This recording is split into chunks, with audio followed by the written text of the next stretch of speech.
रामपुर गांव में रेखा अपने पति हेमंत और अपनी बेटी के साथ रहा करती थी। रेखा बहुत ही धार्मिक विचारों वाली महिला थी। भगवान शिव में उसकी बहुत आस्था थी। रेखा हर सोमवार व्रत किया करती एवं नित्य भगवान शिव का अभिषेक किया करती। हेमंत एक स्टील की फैक्ट्री में काम करता था। रेखा गरीबों को दान दिया करती और गांव में जब भी किसी को किसी भी प्रकार की मदद चाहिए होती तो रेखा कभी पीछे नहीं हटती। भगवान शिव की कृपा से रेखा के जीवन में सब अच्छा चल रहा था। हे भोलेनाथ, मुझ पर और मेरे परिवार पर सदा अपनी कृपा बनाए रखना। आपकी दया से मुझे किसी चीज की कोई कमी नहीं है। आपका धन्यवाद प्रभु। लेकिन एक दिन रेखा को खबर मिली कि हेमंत का फैक्ट्री में एक्सीडेंट हो गया है और वो हॉस्पिटल में एडमिट है। वो हेमंत को देखने के लिए भागी। हे भोलेनाथ, ये सब क्या हो गया? डॉक्टर, क्या हुआ है मेरे पति को? आपके पति के हाथ मशीन में आ गए थे, इसलिए हमें उनके हाथों को काटना पड़ा। अभी वो बेहोश हैं। आप थोड़ी देर बाद उनके होश आने पर उनसे मिल सकती हैं। रेखा हेमंत के होश आने का इंतजार करने लगी और मन ही मन भगवान शिव से कहने लगी, हे भोलेनाथ, मैंने किसी का सपने में भी बुरा नहीं किया, फिर मेरे साथ ये क्या हो गया प्रभु? हेमंत को जैसे ही होश आया, रेखा भागती हुई उसके वार्ड में चली गई। रेखा, रेखा,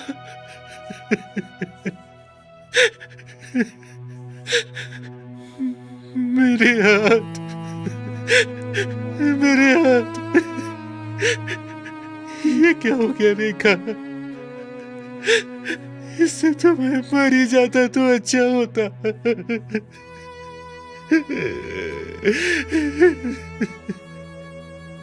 आप ऐसा क्यों बोल रहे हैं? आराम कीजिए, मैं डॉक्टर से बात करके आती हूँ। रेखा हेमंत की इस हालत को देखकर फूट फूट कर रोना चाहती थी, लेकिन उसने खुद को संभाल लिया। कुछ दिनों बाद हेमंत को हॉस्पिटल से छुट्टी मिल गई और रेखा उसे घर ले आई।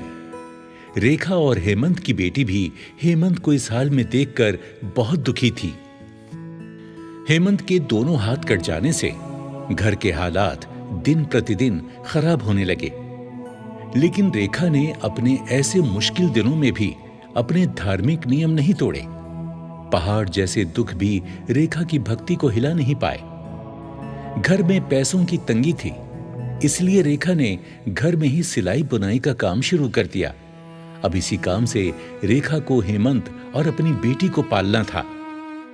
रेखा, रेखा, मुझे माफ कर दो। मेरी वजह से तुम्हें कितना कुछ सहना पड़ रहा है। मैं चाहकर भी कुछ नहीं कर पा रहा हूं। रेखा, मुझे माफ कर दो, माफ कर दो। आप ऐसा क्यों सोचते हैं? अगर मेरी हालत ऐसी होती तब आप भी तो वही करते ना जो मैं कर रही हूँ। भगवान शिव की यही मर्जी होगी। आप ज्यादा चिंता मत किया करो। समय बीतने लगा और रेखा की बेटी बड़ी हो गई। हेमंत अब काफी बीमार रहने लगा था। रेखा गांव की लड़कियों को भी सिलाई सिखाना शुरू कर देती है, पर रेखा और हेमंत अब दोनों ही बुजुर्ग हो चुके थे। सिलाई के काम से घर और दवाइयों का खर्च बड़ी मुश्किल से निकलता था। हेमंत और रेखा को अब अपनी बेटी की शादी की चिंता सताने लगी थी। हे भोलेनाथ, आप तो मेरी स्थिति के बारे में सब कुछ जानते हैं। अपनी कृपा बनाए रखना। रेखा की बेटी भी रेखा की ही तरह बहुत धार्मिक थी। वो रोज भगवान का अभिषेक करने मंदिर जाती। रेखा की बेटी बहुत संस्कारी और गुणी थी। एक दिन मंदिर के पंडित जी रेखा के घर आए। पंडित जी, आप आइए, आइए, अंदर आइए। कहिए, कैसे आना हुआ? रेखा बेटी, तुम्हारी बेटी के लिए एक बहुत बड़े घर से रिश्ता लाया हूं। बहुत बड़े कारोबारी हैं। पंडित जी, आप तो मेरे घर के हालात जानते हैं। मैं इतने बड़े घर में अपनी बेटी की शादी कैसे करूंगी? ना रेखा बेटी, उन्हें कुछ नहीं चाहिए। अरे तुम्हारी बिटिया कितनी गुणी है ये तो पूरा गांव जानता है। बस शीघ्र ही तुम और हेमंत हाँ कह दो तो लड़के वालों से मिलकर तारीख पक्की कर देता हूं। रिश्ता अच्छा था तो रेखा और हेमंत ने अपनी बेटी की शादी के लिए हामी भर दी। देखते ही देखते शादी का दिन आ गया। रेखा खुशी से भगवान शिव के चरणों में गिर गई। हे शिव शंभू, मैंने आज तक आपसे कभी कुछ नहीं मांगा, पर आज आपसे कुछ मांगना चाहती हूँ। हे प्रभु, मैं चाहती हूँ मेरी बेटी की शादी में आप शामिल हों। प्रभु मेरी लाज रखना, मेरी भक्ति की कसौटी है। आज मेरे पास बारात के स्वागत के लिए भी कुछ नहीं है प्रभु। आप ही देखो ये शादी कैसे होनी है। रेखा जैसे ही भगवान शिव की आराधना करके बाहर आई तो उसने देखा कि बाहर बारात के स्वागत की तैयारी बड़ी धूमधाम से हो रही है और रेखा भी शादी के सुंदर जोड़े में गहनों से सजी हुई है। हैं? अभी तो थोड़ी देर पहले यहाँ कुछ भी नहीं था, फिर ये चमत्कार कैसे हो गया? भोलेनाथ, ये सब जरूर आपने किया है, आप ही की कृपा है ये सब। थोड़ी ही देर में बारात भी आ गई और शादी की विधि शुरू हो गई। हर कोई अचंभित था कि रेखा और हेमंत ने इतना अच्छा प्रबंध कैसे किया होगा। जब कन्यादान की बारी आई तो हेमंत अपने कटे हाथों को देखकर रो पड़ा और रेखा मन ही मन शिव शंभू का ध्यान कर रही थी कि तभी वहां भगवान शिव माता पार्वती के साथ प्रकट हुए और बोले, पुत्री, मैं तुम दोनों पर बहुत प्रसन्न हूं। तुम दोनों ने निस्वार्थ मेरी भक्ति की है। मांगो, क्या मांगना चाहते हो? हे प्रभु, मैं सिर्फ इतना चाहता हूं कि आप मेरी बेटी का कन्यादान अपने हाथों से करें तो प्रभु हम धन्य हो जाएंगे। हे भोलेनाथ, ये बिल्कुल ठीक कह रहे हैं प्रभु। भोलेनाथ ने रेखा की बेटी का कन्यादान करके उन दोनों की इच्छा पूरी कर दी।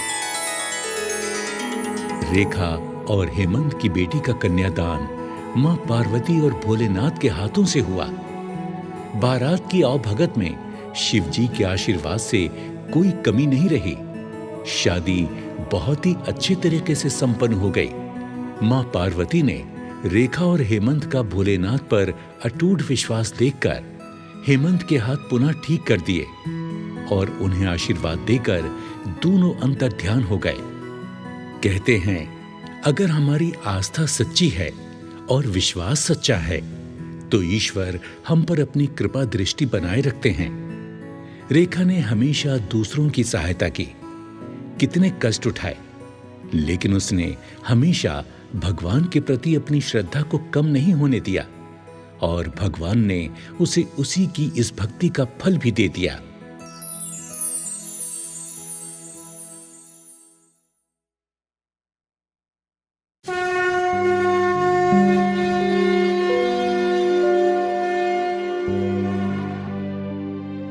किसी गांव में रामू नाम का एक व्यक्ति अपनी पत्नी के साथ रहता था। रामू फल बेचने का काम करता था। रामू की पत्नी सावित्री लोगों के कपड़े सिला करती थी। रामू और सावित्री का साधारण जीवन ठीक ठाक व्यतीत हो रहा था, परंतु उन्हें केवल एक ही दुख था कि उनकी कोई संतान नहीं थी। गांव के लोग सावित्री को बहुत ताने मारते थे। वो ताने सुन सुनकर बहुत दुखी होती थी और ईश्वर से कहती, हे भगवान, आप मुझसे किस बात का बदला ले रहे हैं? आप तो सब पर कृपा करते हैं, फिर मुझ अभागिन की भी सुन लीजिए प्रभु। रामू सदैव सावित्री को तसल्ली देता। अरे सावित्री, धैर्य रख। ईश्वर ने जो लिखा है ना भाग में वही मिलेगा, इसलिए दुखी मत हुआ कर। परंतु सावित्री दिन रात संतान की चिंता में खोई रहती। सावन का माह आरंभ होने वाला ही था। सावित्री ने अपनी माँ के घर जाने का फैसला किया और रामू से कहा, सुनो जी, आज आप फल बेचकर जल्दी घर लौट आना। क्या हुआ भाग्यवान, कोई जरूरी काम है क्या? जी, मैं अपनी माँ से मिलने जाना चाहती हूँ। बहुत याद आ रही है उनकी। और आप तो जानते ही हैं, सावन के माह में सभी लड़कियाँ अपने मायके जाती हैं। अरे हाँ हाँ भाग्यवान, मैं जल्दी आकर तुम्हें तुम्हारी माँ के घर छोड़ आऊंगा, बस। सावित्री अपनी माँ के घर जाने की सारी तैयारी करके रखती है और रामू बाजार से जल्दी घर आकर सावित्री के साथ उसकी माँ के घर के लिए निकल पड़ता है। सावित्री के मायके में एक बहुत प्राचीन शिव मंदिर था। जब रामू सावित्री रास्ते में जा रहे थे, तब वो शिवजी के मंदिर में दर्शन करने के लिए गए। सावित्री, चलो, भोलेनाथ का ये मंदिर कितना अद्भुत लग रहा है ना? चलो हम भी दर्शन कर लेते हैं। हाँ, चलो। हर हर महादेव बच्चा, तुम्हारी सभी मनोकामनाएं पूर्ण करें महादेव। हर हर महादेव। रामू और सावित्री शिव जी के दर्शन करके सावित्री की माँ के घर पहुँच जाते हैं और दोनों शिव दर्शन पाकर एक अद्भुत शांति का अनुभव करते हैं। भोजन करके दोनों सो जाते हैं। प्रातः जब दोनों उठते हैं तो फिर सावित्री की माँ और भाई शिव मंदिर जाने के लिए तैयार हो जाते हैं। माँ, आप सब शिव मंदिर जा रहे हैं? क्या आप सब रोज मंदिर जाते हैं? बेटी, हम तो भोले बाबा का अभिषेक करके ही अपनी दिनचर्या शुरू करते हैं। तेरे पिता के जाने के बाद उन्हीं के आशीर्वाद से हमारा गुजारा चल रहा है। और तेरी भाभी तो हर साल सावन के सोमवार का व्रत करती है। माँ, मुझे भी ये व्रत करना सिखाओ। भाभी, ओ भाभी, मुझे भी बताओ ना, इस व्रत को करने की विधि क्या है? अरे सावित्री, रख लेना व्रत। पहले तुम और रामू तैयार हो जाओ, कुछ खा लो। क्यों ना तुम भी आज हमारे साथ मंदिर चलो। कल से सावन शुरू हो रहे हैं। मैं तुम्हें व्रत का सारा विधान समझा दूंगी। रामू और सावित्री एक बार फिर मंदिर पहुंच जाते हैं। दोनों सबके साथ भोले बाबा का अभिषेक करते हैं और भगवान भोलेनाथ के सावन के सोमवार के व्रत रखने का मन बना लेते हैं। सावित्री अपनी भाभी से व्रत का विधान बताने को कहती है। देख सावित्री, भोले बाबा तो बहुत भोले हैं। उनके व्रत का विधान भी अत्यंत साधारण एवं सरल है। जो भी भक्त उनका व्रत सच्ची श्रद्धा से करता है, उनकी कृपा उस पर हो जाती है। इस व्रत का कोई खास नियम नहीं है, किंतु ये आवश्यक है कि दिन रात में केवल एक ही समय भोजन करो और प्रातः व्रत आरंभ कर शिव पूजन एवं शिव कथा सुनो। ये व्रत सभी मनोकामनाओं को पूर्ण करने वाला है। भाभी, मैं इस व्रत को अवश्य करूंगी।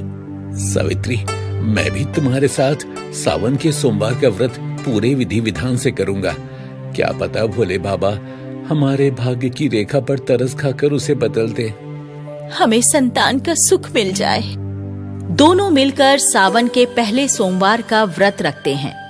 दोनों ही भोले बाबा के मंदिर जाकर विधि विधान से पूजन करते हैं एवं शिव कथा का श्रवण करते हैं। वो प्रत्येक सोमवार ऐसे व्रत का निर्वाह करना प्रारंभ करते हैं और यही कामना करते हैं कि उन्हें एक संतान की प्राप्ति हो जाए।